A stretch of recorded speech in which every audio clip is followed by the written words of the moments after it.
Empezaremos con el guardameta Nico Hagen, el portero de selección que reaparece después de no tener mucha actividad por una lesión. Recordarán ustedes eso en Copa Oro, pero volvió otra vez. Sandy, ¿qué le deja hoy Nico? ¿En el gol tuvo algo que ver, según su opinión? Bueno, creo que realmente El Salvador no es que llegara tanto, sin embargo creo que por momentos crearon un par de situaciones de peligro, creo que fue en su momento exigido y me parece que en esas dos intervenciones que le observé creo que cumplió, ahogó por ahí quizás el grito anticipado de un Salvador que también por momentos se lanzó al ataque. En el gol tengo duda, pero también entiendo y veo la jugada y entiendo que si no hubiese sido gol del Salvador, muy probablemente hubiese sido un penal y de todas maneras estuviéramos hablando de Nico. Sí, una situación nada más le vi en donde estaba desacomodado en el campo, pero bueno, yo diría que es difícil juzgar uno por uno cuando es un equipo y es algo colectivo, Pedro, y bueno, el guardameta en el gol, tengo duda. Tiene dudas, sí, me parece que voy por la misma idea. Dejamos ahora, si le parece, Sandy, a Nico, vamos con Aarón Herrera.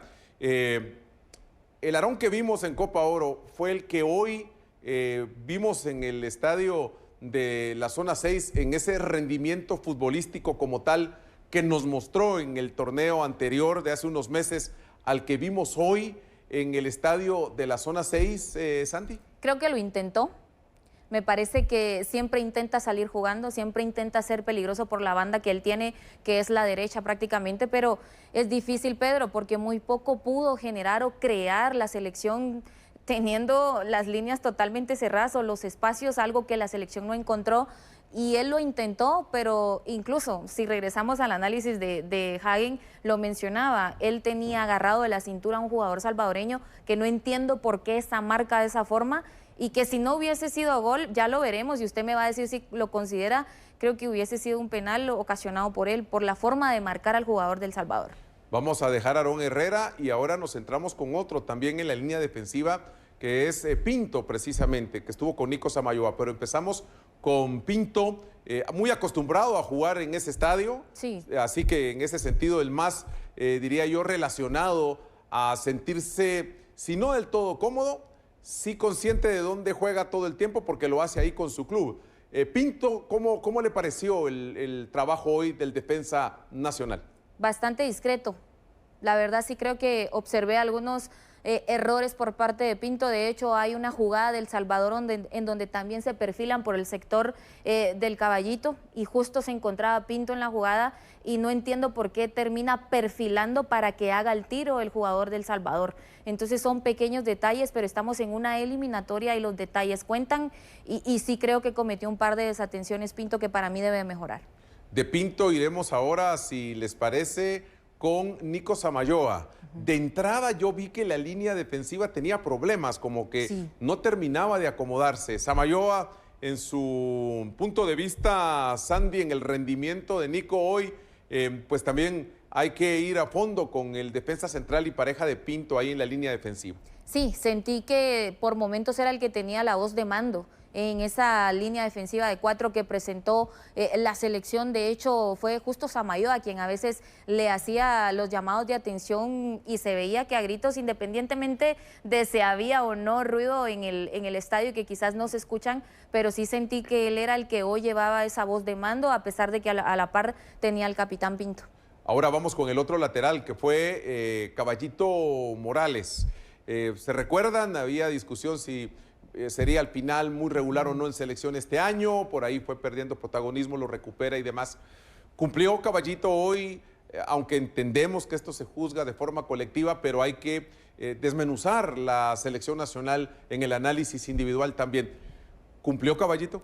Sí, de hecho me parece que de los dos laterales él es el que más se lograba sumar a la zona ofensiva de la selección. De hecho, hay un cabezazo que termina colocando justo el Caballito Morales, que porque el guardameta de la selección salvadoreña estuvo muy atinado, González, realmente no abrió el marcador en favor de la selección y sí, lo vi bastante dispuesto a sumarse al ataque y es que el Caballito es esto justo lo que representa muy bien los dos frentes del fútbol, defensivo y ofensivo, lo hace muy bien.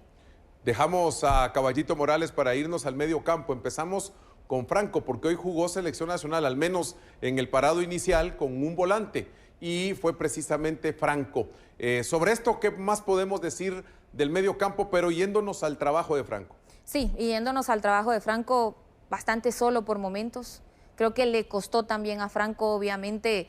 El Salvador intentó, yo veía incluso por momentos cuando a veces Franco recepcionaba la pelota, 2, 3 jugadores del Salvador sobre los jugadores de Guatemala. Entonces existió una superioridad numérica y cuando se tiene un solo volante de contención, al final se termina haciendo eso muy evidente en el campo, Pedro. El otro que acompaña, ya dejando al volante central, vamos con los interiores. Steven Robles, que probablemente fue el que de entrada se miraba ya con algún tipo de inconveniente apenas minutos de iniciado el juego y que comenzó eso a condicionar también a Tena en que si lo sacaba o no. Sí. Así que desde ahí empezaron los problemas, Sandy. Sí, yo creo que desde ahí se marca, ¿verdad? Pero a pesar de que me parece llega hasta el minuto entre 20 y 25 aproximadamente es la salida de Robles del campo. Yo destaco a Robles, Pedro, porque Robles no fue que tuvo esa jugada con el futbolista salvadoreño que intentó rápido salir del campo. No, él se para e intenta aguantar e intenta jugar el partido. Para mí un jugador muy aguerrido que quizás no tuvo la cantidad de minutos suficientes para ser juzgado, pero yo destaco la garra de Robles. Vamos con uno de los que muchísimos queríamos ver. No sé si cumplió. Tampoco podemos cargarle de toda la responsabilidad porque apenas Olger Escobar es un jovencito, venía haciendo bien las cosas. Hoy asumió esa titularidad en un juego de eliminatoria rumbo pues a lo que todos soñamos, que es llegar a la cita del próximo año allá en los Estados Unidos, Canadá y México. ¿Olger le deja más en deuda o era lo que esperaba? Creo que Olger es un jugador que obviamente puede dar muchísimo más. Pero cuando hay un partido en donde hay 12 equipos o 2 selecciones dispuestas a dar un espectáculo en donde haya una muy bonita creación de juego, él tiene todas las cualidades y características, pero el rival de enfrente no lo permitió.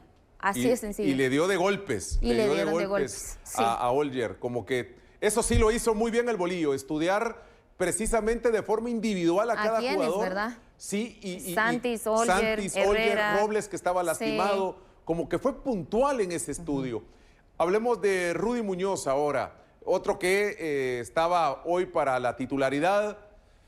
¿Lejos Rudy Muñoz de ser determinante en el juego de hoy? Sí, pero creo que no porque obviamente Rudy no tenga las condiciones. Todos sabemos lo que significa Rudy en el campo. Él y Olger precisamente creo que son los jugadores muy peligrosos, al igual que Santis por la otra banda, pero sí, yo creo que evitó totalmente El Salvador. Me parece que estudiaron muy bien las características, esa proyección que tiene de sumarse muy bien y ganar esa línea de fondo que hoy no se le vio, pero sí me parece que mucho fue porque El Salvador no lo permitió, Pedro. Y nos queda analizar al otro jugador cargado ofensivamente por un lado, me refiero a Santis. Hablemos de él, que le estuvieron dando a Santis y patadas, sí, y fuertes y entradas, y eso limita de alguna manera también al jugador en lo que podía hacer, pero Santis, otro que también quedó más allá de lo que esperábamos de él, que no terminó de cuajar en su ofensiva. Sí, bastante limitado, recibiendo algunas pelotas de espalda, porque fue prácticamente como El Salvador hizo que Guatemala se viera en el campo. Le costó, aunque sentí también que su participación fue bastante solidaria, porque por momentos no estaba justo en su posición, sino que intentaba un poco más retroceder al medio campo y buscar pues la subida de Olger, al propio Rudy Muñoz y por supuesto a Rubio Rubín, que es el referente en ataque, pero sí, creo que le costó, y de hecho quizás en esa última decisión que tomaba cuando era él el que hacía el pase, no fue tan certero como le conocemos normalmente a Santis.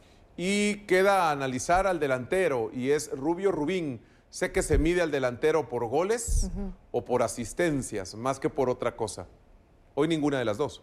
Sí, hay que decirlo, es fuerte, ¿verdad? Se está analizando este partido y esto no pelea con lo hecho anteriormente por parte de Rubín, y algo tiene que ver Tena en él, que normalmente es su hombre de confianza, pero yo sí creo que en una eliminatoria se necesita un delantero de peso, Pedro.